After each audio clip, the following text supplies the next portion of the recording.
Hello guys, mister bad episode 21। Episode के start में हम नंजिंग को देखते हैं जो कि अपने रूम में उठती है और अपने ब्लैंकेट में राउंड अप हुई होती है। वो बहुत ज़्यादा हैरान हो जाती है कि वो इस पोजीशन में किस तरह से आ गई कि उसके लिए एक मैसेज छोड़ा होता है जुआन ने, जिसमें लिखा होता है कि तुम इतने टांगे ना मारा करो ब्लैंकेट में। नंजिंग को पता चल जाता है कि ये शरारत जुआन ने की होती है। उसको फिर ये भी याद आ जाता है कि एक बार पहले भी उसके साथ ये हरकत की थी और वो पहले भी हरकत जुआन ने की होती है। फिर नंजिंग बाहर जाती है जुआन से मिलने के लिए कि वहाँ जूकन भी टेबल पर बैठा होता है। जुआन कहता है कि जूकन बहुत ज़्यादा अपसेट था और उसकी तबीयत थोड़ी सी ख़राब थी, जिसकी वजह से जुआन ने उसके लिए बहुत सारा ब्रेकफास्ट बनाया हुआ था। नंजिंग ये देखकर बहुत हैरान हो जाती है, जुआन के पास बैठती है और उसके अप्रिशिएट करती है। जुआन बुरा नहीं था, जैसा भी था फिर भी वो जूकन की मदद कर रहा था, जिसको देखकर नंजिंग बहुत ज़्यादा खुश हो जाती है। फिर नंजिंग कहती है, मैं कुछ दिनों तक अपने डैड की कब्र पर जाना चाहती हूँ, क्या तुम फ्री हो और मेरे साथ चल सकते हो? जिस पर जुआन हामी भर लेता है और वो दोनों खुश हो जाते हैं। जूकैन इनको देख रहा होता है और वो जुआन को कहता है कि तुम हर बार इसी तरह से ही नंजिंग की केयर करते हो। जिस पर जुआन कहता है कि नंजिंग मेरी गर्लफ्रेंड है। जिस पर जूकैन हैरान होता है और कहता है कि मेरे जूनियर्स की भी गर्लफ्रेंड बॉयफ्रेंड बन चुके हैं और मैं अभी तक सिंगल ही हूँ और यकीन के पीछे भाग रहा हूँ।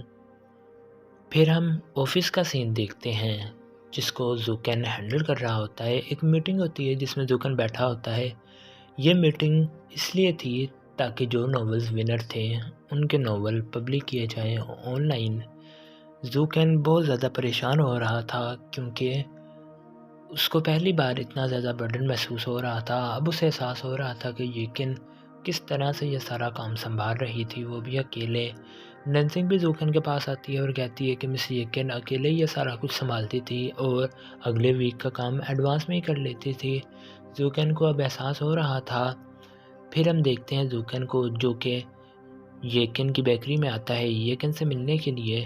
उसको कहता है कि मैं अब बहुत ज़्यादा रिस्पॉन्सिबल पर्सन बन चुका हूँ, मैं अपने डैड के सारे पैसे वापस करना चाहता हूँ, अब मैंने खुद ने बिज़नेस संभाल लिया है।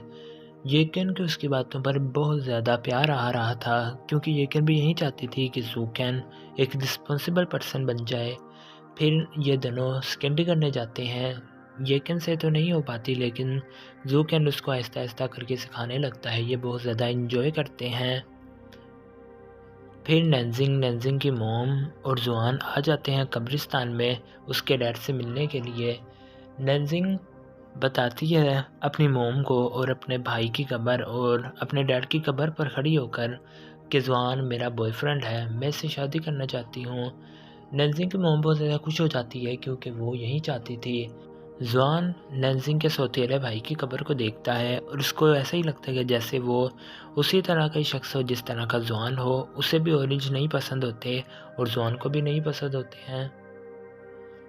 फिर ये वापस जा रहे होते हैं तो नंजिंग की मोम जुआन से कहती है कि तुम बहुत अच्छे लड़के हो, बताओ तुम फ्यूचर में क्या करना चाहती हो, क्या बनोगे? जिस पर जुआन कहता है कि नहीं, मैंने अभी तक सोचा नहीं है। ये सुनकर नंजिंग की मोम बहुत ज़्यादा डिसअपॉइंटेड हो जाती है क्योंकि कोई भी मोम नहीं चाहती कि उसके बेटे की शादी ऐसी जगह पर हो कि जिसका शौहर कोई भी रिस्पॉन्सिबिलिटी लेने के काबिल ही ना हो। तो वो घर चली जाती है और उसका मुंह बना होता है। नंजिंग की मोम बहुत ज़्यादा परेशान होती है। नंजिंग उससे पूछती है कि क्या बात है, जिस पर वो कहती है कि जॉन कुछ भी नहीं करता है, मैंने उससे पूछा था फ्यूचर के बारे में तो वो कहता है कि उसने अभी तक सोचा नहीं। नंजिंग परेशान हो जाती है और उसकी मोम से कहती है कि प्लीज़ आप फ्यूचर की टेंशन मत लें, हम संभाल लेंगे। जिस पर उसकी मोम यही कहती है कि मुझे पता है मैं तुम्हारी फ़िज़िकल मोम नहीं हूँ, इसलिए तुम मुझे कहाँ कुछ बताने वाली हो। फिर हम सोते हुए जुआन को देखते हैं जो कि ख्वाब में देखता है कि ज़ियाजुन छुपके से यही सोच रहा होता है कि वो नंजिंग को पसंद करता है, लेकिन जब नंजिंग आ जाती है तो वो उसी वक्त भगा देता है। और फिर ज़ियाजुन यही सोचने लगता है कि शुक्र है चली गई, कि ये ना हो उसके मुंह से उसके लिए जो फीलिंग है वो निकल ही जाए। और फिर जुआन की आँख खुल जाती है। जुआन की आँख खुलती है तो वो यही देखता है कि क्या ज़ियाओजुन सच में पसंद करता था नेंजिंग को, और क्या मुझे फेरीज़ेन ने इसी मिशन के लिए भेजा हुआ है? तो फिर जुआन अपने कमरे से बाहर आ जाता है कि उसी वक्त ज़ूकेन छुरी लेकर आ जाता है मारने के लिए। जुआन डर जाता है, लेकिन वो तो अपने नोवेल का प्लॉट सोच रहा होता है। जुआन की सांस में सांस आती है और वो ज़ूकेन के पास जाता है और उसको कहता है कि अगर मैं तुमको कुछ इमेजिन कराऊं। ज़ूकेन कहता है कि कैसा इमेजिन? जुआन कहता है कि समझ लो कि येकेन को बचपन में किसी पर क्रश हो और वो उस पर क्रश ना करता हो, येकन को पता हो कि वो उसको पसंद नहीं करता, लेकिन बाद में तुम्हें पता चले कि वो भी इसको पसंद करता है, लेकिन येकन को ये बात नहीं पता होती। तो अब क्या तुम येकन को बताओगे कि वो तुम्हें पसंद करता है? ज़ूकेन सोचता है और कहता है कि हाँ, मैं तो बता दूंगा। जिस पर जवान कहता है कि अगर तुम्हारे बताने के बाद तुम इस दुनिया में ही ना रहे, तो फिर क्या तुम फिर भी बताओगे? जिस पर ज़ूकेन कहता है कि हाँ, मैं फिर भी बताऊँगा, क्योंकि अगर उसको बाद में पता चल जाएगा, जो कि मुझे पता है कि पता चल ही जाएगा, तो फिर भी वो मुझे दुनिया में नहीं रहने देगी, तो ये अच्छा नहीं होगा कि मैं खुद ही उसको बता दूँ। ज़ुआन फिर फैसला कर चुका होता है कि हाँ, मैं ऐसा ही करूँगा। नेक्स्ट डे दिखाया जाता है जहाँ नेंजिंग की मॉम तैयार होकर ऑफिस जाने के लिए निकल रही होती है। ज़ुआन उसको हेलो करता है, लेकिन नेंजिंग की मॉम उसकी बात ही नहीं सुनती है। वो डिप्रेस होती है उसकी फ्यूचर वाली बात पर।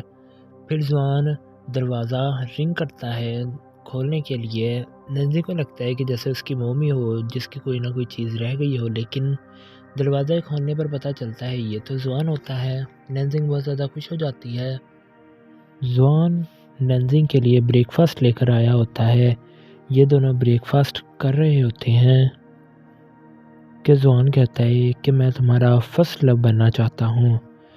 फिर ज़ुआन कहता है कि चलो, मैं तुम्हारा फर्स्ट लव तो नहीं बन सका, लेकिन तुम्हारा फर्स्ट किस तो ज़रूर बन चुका हूँ ना। जिस पर नेंजिंग हंसने लगती है और ज़ुआन कहता है कि हाँ, अब मैं तुम्हारा फर्स्ट मैरिज भी बनना चाहता हूँ। नेंजिंग शर्माने लग जाती है आइडियल लड़कियों की तरह, और ज़ुआन भी खुश हो रहा होता है। फिर नेंजिंग अपने ऑफिस में बैठी होती है, स्टिकर्स वगैरह बना रही होती है। वो बहुत ज़्यादा खुश होती है क्योंकि ज़ुआन ने उससे बहुत ज़्यादा मोटिवेट किया था और उसकी बहुत ज़्यादा तारीफ़ भी की थी। उसी वक्त लूजिंग आ जाता है उसके लिए केक लेकर। नेंजिंग हैरान होती है और पूछती है कि केक, आज मेरी बर्थडे तो नहीं है। जिस पर मिस जियाओ कहती है कि तुम्हारा जो नॉवल आज पब्लिक हुआ था वो ट्रेंड कर रहा है, लोगों को बहुत ज़्यादा पसंद आ रहा है। नेंजिंग बहुत ज़्यादा खुश हो जाती है और फिर बाहर आ जाती है। बाहर सारे कलीग्स होते हैं जो कि इसका इस्तकबाल करने के लिए पहले ही खड़े होते हैं। वो सारे बहुत ज़्यादा एक्साइटेड होते हैं कि ज़ूकेन भी आ जाता है और वो भी इनकी खुशी में शरीक होता है। ज़ूकेन को गैदरिंग नहीं पसंद, लेकिन वो फिर भी इंजॉय करता है और यही चाहता है, और फिर यही सोचता है कि काश मिस येकेन भी यहाँ पर होती।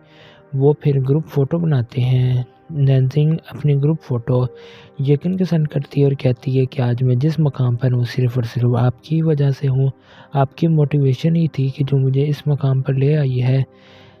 येकेन बहुत ज़्यादा खुश थी, इस बात से भी थी कि ज़ूकेन वो भी अब एंजॉय कर रहा था कि वो ज़ूकेन को मैसेज करती है और कहती है कि मैं यही चाहती थी कि तुम अपने पैरों पर खड़े हो जाओ और तुम सबसे बात करना सीख जाओ, और हाँ, अब तुम उस मकाम पर पहुंच चुके हो। मैं बहुत ज़्यादा खुश हूँ।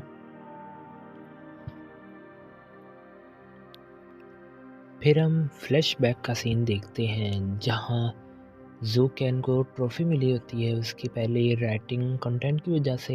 येकेन बहुत ज़्यादा खुश हो जाती है और कहती है कि मैं तो राइटर बन नहीं सकी, लेकिन तुम एक दिन बहुत बड़े राइटर बनोगे और मैं तुम्हारे साथ काम करूँगी।